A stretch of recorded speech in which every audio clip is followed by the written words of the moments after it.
The Chiefs have some options on the table. They have a new tackle, and now they have a new competitor. We're going to get into all of the drama here in the last 48 hours with the Kansas City Chiefs and the AFC West with Matt Derrick from ChiefsDigest.com. We're going to do that right now on Locked On Chiefs. It's the Locked On Podcast Network, your team every day. From the land of the free and the home of the Chiefs, this is the Locked On Chiefs podcast. Welcome back, folks. Thanks for making us your first listen. Try another Locked On show for your second. The draft show I would recommend as well. There's always that. This is Locked On Chiefs, part of your team every day. And I'm Ryan Tracy, the founder of Rogue Analytics and Performance Consulting, as well as your host over at RGR Football and the Locked On NFL Draft Show and all these other things. The Athletic Matrix is coming out soon. I have the draft guide halfway prepped. I can't have enough film to watch because I can't have the hours in the day. So this is where I take a break and I bring in the likes of Mr. Matt Derrick to set my world back into a subtle, nice, calm area, right? How are you, Matt? I need you to get to work on the Matrix draft guide because I love that thing every year. Thank you. Work is not something that's that I'm floundering for this year. It's rest. It's sleep hours that I need. One of those deals. And I wish it was still calm. But the Chiefs went and made some moves this week. I wouldn't call it a move other than the acknowledgement that Tyrann Mathieu is going to hit free agency. I think you and I discussed that ad nauseum that we knew that was coming. We thought the franchise tag was coming too. What I want to ask you, and then we'll get to your time in Indianapolis, and we'll get to that here in another segment here, folks. But the fallout and the possible working still towards a long-term extension or contract for Orlando Brown. Like, do you think that it's right the way that they did it and putting the tag and working on that later, post free agency, post draft, that kind of thing? And do you think that it's more likely now or less?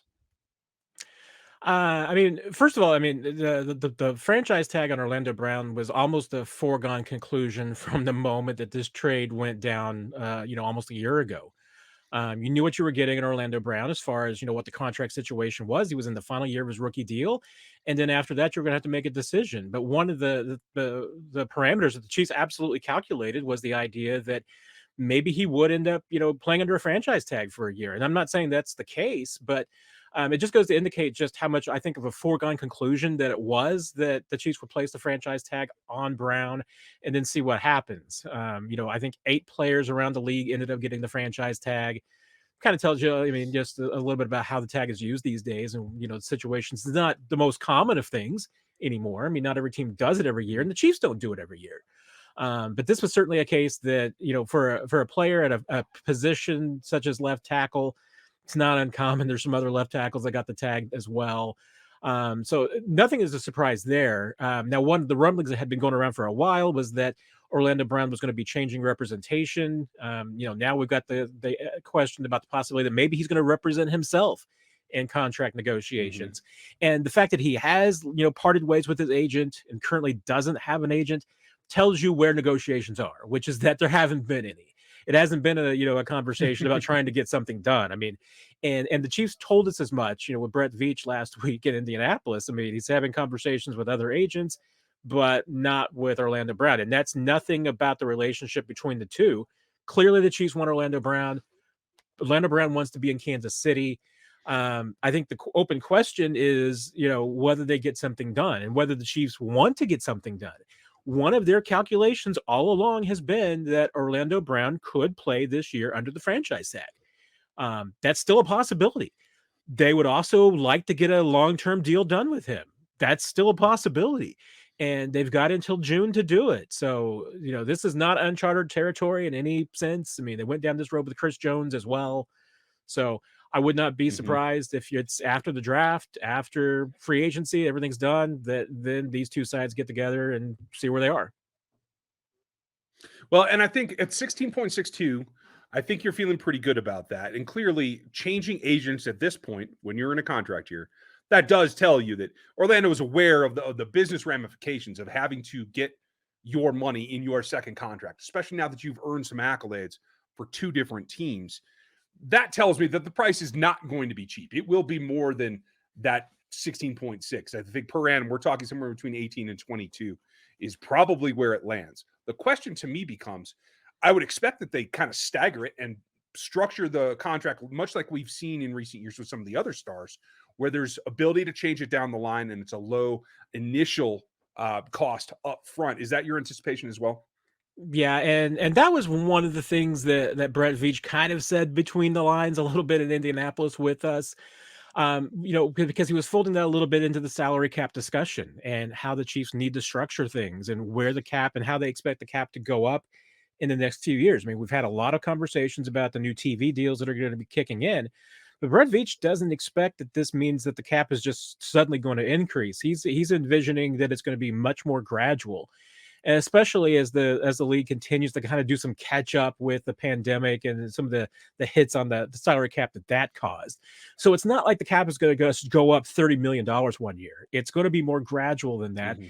And when you're talking about the structure of a deal for Orlando Brown, it's going to be probably, let's say it is placeholder numbers, 5-year, $100 million.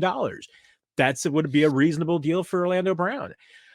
Chiefs want to be able to structure that in the ways that kind of fit around Patrick Mahomes and fits around Chris Jones, fits around some of the other deals that they have in place and some of the other things that they want to do. So that's why, to me, once again, I mean, the structure matters more to the Chiefs than the number does in a way. Mm-hmm.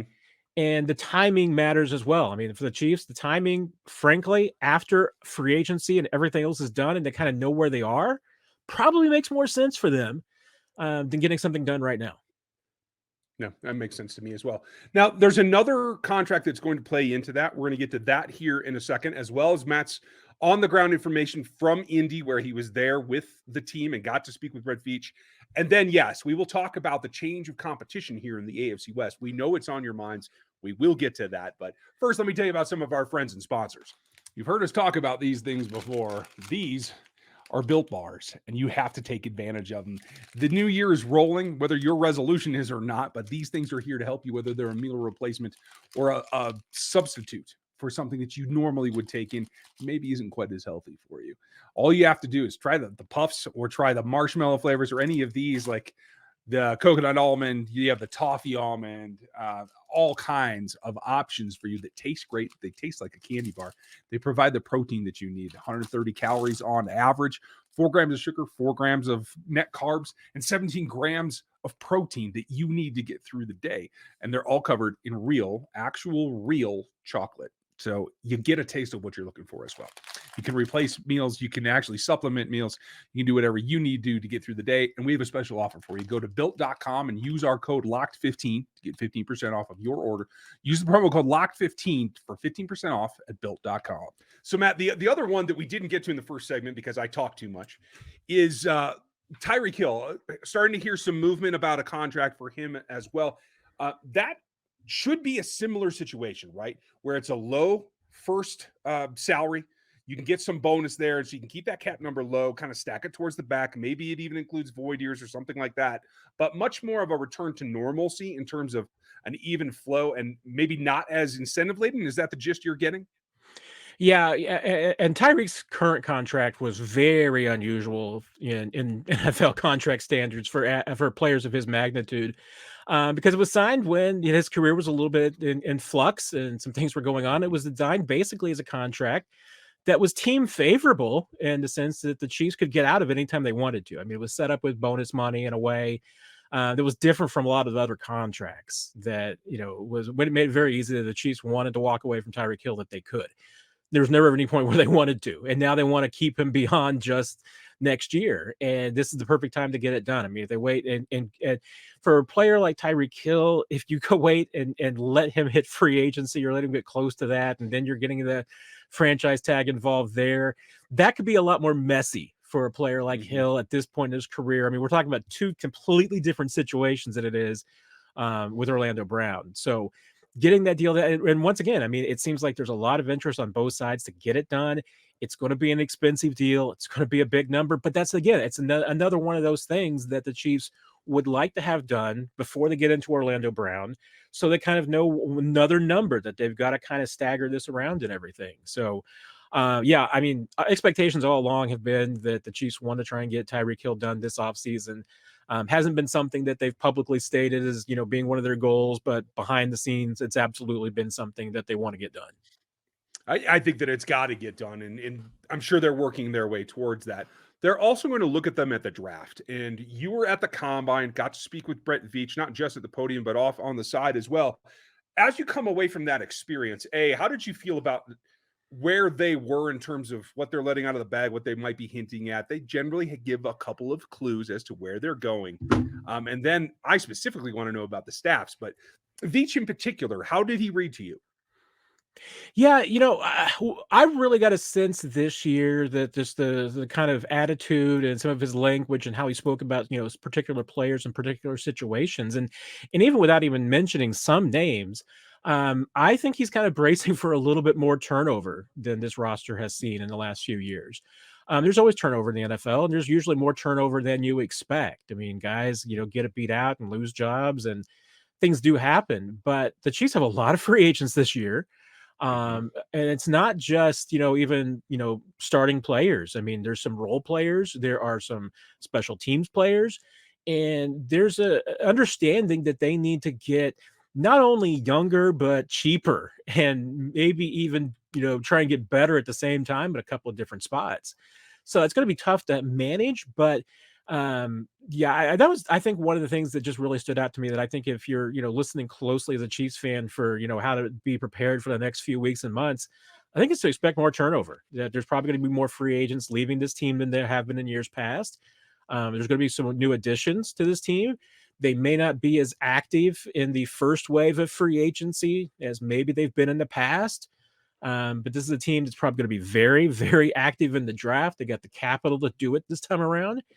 And I think particularly, second, third waves of free agency might be more their speed. Now, I say that, and, Brett Veach has played possum before heading into free agency, and then he drops a big splash. And I'm not ruling out that possibility still exists.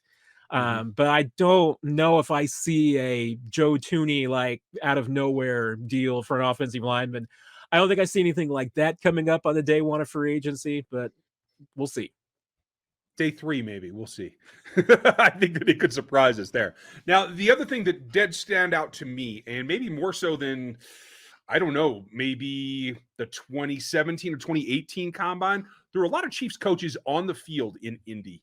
And that means that they get a particularly up-close look at the prospects. Didn't have that kind of presence at the Senior Bowl. So that tells me that they're looking for junior talent a little bit more than maybe what they like in the senior class, and that they're really exploring specific positions on the edges for speed at both wide receiver and at the DB sections. Did any of that stand out to you? And what do you think that their presence there, and which coach's presence, you felt made maybe the most impact? Yeah, I think you probably have made a pretty good observation there, is about where they've been putting their resources and looking at some talent. Because I think you're right. I mean, it didn't seem like there was a huge presence from the Chiefs at any of the college all-star games, where maybe you are seeing a little bit, older group. I mean, it's, Senior Bowl is Senior Bowl, so that's what it's going to be. Shrine Bowl is a little bit different. It's, it's sometimes a little bit more overlooked players in that game. Didn't Once again, I mean, but it didn't look like the Chiefs had a tremendous turnout, but they had a huge turnout at the combine. I mean, there was a lot of coaches, a lot of coaches and scouts that were there. So, but then again, I mean, once again, I mean, the Chiefs are one of those organizations that it's the tape. I mean, that's the thing that they're looking for. They're not as maybe interested in the 40 times, but they are going to be interested in those drills. They want to see how, and being able to see how these guys, are on a practice field, how they take to instruction, how they follow directions, their body language, how they character themselves, how they interact. Those are the kind of things that they want to see. So I think that's very telling that, you saw a lot of the Chiefs, coaches on the field during some of those drills. And they're going to need some of those positions. The competition level is going up in the AFC West. We're going to talk about that after we hear from our pals. So, Matt, we can't get away from the topic of the day, and it is that competition level, because I think the Broncos went in making a blockbuster trade. And for those of you who have not heard about it yet, I don't know where you've been, but it is Russell Wilson to the Broncos for Drew Lock, Noah Gray, Shelby Harris, two twos, two ones, and a fifth. Good Lord, that's a haul. But the bottom line is, a team that the Broncos have been pretty good on defense lately and have some weapons, now have an elite quarterback. What does that do to the Chiefs in terms of what they have to do in focusing their continued offseason right now? Yeah, I think on one level, I don't know that the Chiefs are too concerned about it. I think they're probably going to just be more concerned about their own own problems and their own team. I mean, they're the ones that are the ones being chased now. It's not the way that it was 6 years ago, 7 years ago, when they were trying to build a team that could take on the Broncos. Now it's the other way around. The Broncos are trying to build a team that can take on the Chiefs, and I think that the Chiefs, at this point with Andy Reid, I mean, he gets it. I mean, he's built this to a point where he realizes that, the Chiefs compete with themselves, that they're trying to just keep what they've got. It's not about keeping up with the Joneses. That's for the other side. I mean, the Chiefs are trying to keep their own edge. They're going to be doing their own things, but it's not the same situation. It's not the cat and mouse situation is completely reversed from what it was 8 years ago. Now the Broncos are the ones that are doing that. The question to me is, what does Russell Wilson add to the Broncos? I mean, the Chiefs Broncos were 5 wins apart this year. Kind of been, where they've been the last few years. Is Russell Wilson worth 5 wins a year? I'm not sure I can make that case. You might be able to. I'm not sure I can. Is he worth 3 wins? Yeah, absolutely. I mean, I think this absolutely makes the Broncos a playoff caliber team. It's just how much more, does he add? And, and then the question is, which Russell Wilson are you getting? Last year was the worst year of Russell Wilson's career. Was injured for really the first time in his career. That's remarkable when you think about the amount of punishment that he's taken over the last decade in Seattle, and some of it self-inflicted. I mean, he takes some of his own sacks and everything, but this guy gets hit like 40, 50 times a year, every year. And that kind of punishment takes its toll eventually. Yep. So the question is, was last year at 32 for Russell Wilson? Is that the beginning of the end, or was that just the blip with the hand injury, all of that? I mean, I'm going to bank on the previous material and say that, hey, Russell Wilson's going to be closer to the guy he was before last season than he was last year. And if that's the case, it's going to be a problem. Do I think the Chiefs can deal with it? Yeah. I mean, I think they can, but Broncos are going to be a scary team. I mean, they've got a good defense. If they get competent quarterback play, which Russell Wilson is more than that, they're going to be a problem. But to me, it's just that it just adds on to the fact that AFC West is a problem, period. When was the last time you saw this kind of quarterback talent in one division? And frankly, with Russell Wilson going from Seattle to Denver, I think you can make the case that, the AFC West has the best 4 teams in the division of any team in football. I mean, in league of division of football. I mean, I think you can make that case before with the NFC West, but with Russell Wilson no longer there, I think it's the AFC West. I agree. It does tell me too, like you said, in order to just carry on with your plans in that perspective for the Chiefs, you knew you had to get better at the corner position. You knew you had to be able to defend the pass with more competence. For me, it changes the nature of the pass rush that you have to build because of the scramble ability. We already know that Justin Herbert's more athletic than he appears. Russ Wilson is another level. And I think that does change a little bit for me in terms of speed rush versus power edge, that kind of thing. But you're right. I think the two that are going to cancel each other out are the Chargers and the Broncos because they got to knock heads. They're not to the Chiefs level yet. But you can see it from here if they make the right moves. I just think that the Chiefs have to follow out with their game plan. I think maybe you tell me, is the most pissed off guy in the AFC West today Josh McDaniels? Probably so. And somebody pointed this out to me earlier. Probably the next is David Carr is probably really ticked. Yeah. Seeing how his brother's going to be called the 4th, best quarterback in the AFC West now is going to really hurt. But yeah, but to me, I mean, this goes into a little bit about, where the Chiefs are right now, because like I said, 8 years ago, they knew that they had to win those 2 games against the Broncos every year, because that was going to be the difference between being out of the playoffs and maybe winning the AFC West. Now, they've been in a stretch where 6-0, 5-1. I mean, that's been their kind of MO in the AFC West. I mean, they have owned the division, and, those 2 games against the Broncos don't mean what they did 8 years ago. So, yeah, I mean, like I said, to me, it's a cat and mouse thing. I mean, the Broncos realize that if they're going to go to the playoffs and they're going to go to the AFC West, they can't go 0-2 against the Chiefs every single year. They got to win one of those games. If they want to be somebody, they got to win both of them. Chiefs aren't in that spot right now. I mean, if they went 15-2 and lost both games to the Broncos, Andy Reid doesn't care. He's going to be the number one team in the AFC. He's fine with that. Yeah. The AFC is such a gauntlet as it is anyway. I think it actually goes to preparing them for the playoff run that much better when you have stiffer competition within your division that you have to play all season long. I think that's important. I like what this does for keeping Mahomes pushing himself as well. I know that they have a relationship off the field that can come from this as well. And one argument I heard today, which I kind of agree with, which is that you're probably not going to see the champion of the AFC West in the short term as the number one seed in the AFC for a while, because these teams are going to beat up on themselves a little bit. And it's likely that, hey, one of the other divisions where they're going to have much less competition, it's going to have those 15-2 and 14-3 seasons. They're going to get the one seed, and the AFC West champion is always going to have to play that third playoff game. You know what? I think you're right. I mean, to me, it's the football cliche that football players love. Iron sharpens iron. AFC West has a lot of iron in it right now. Yeah, there's a ton. They're digging for ore, and I think that's going to be great, folks. You can find out all the information you need at ChiefsDigest.com, where Matt runs the show. I thank you for spending your time with us, Matt. Always a blast, Ryan. Take care, my friend.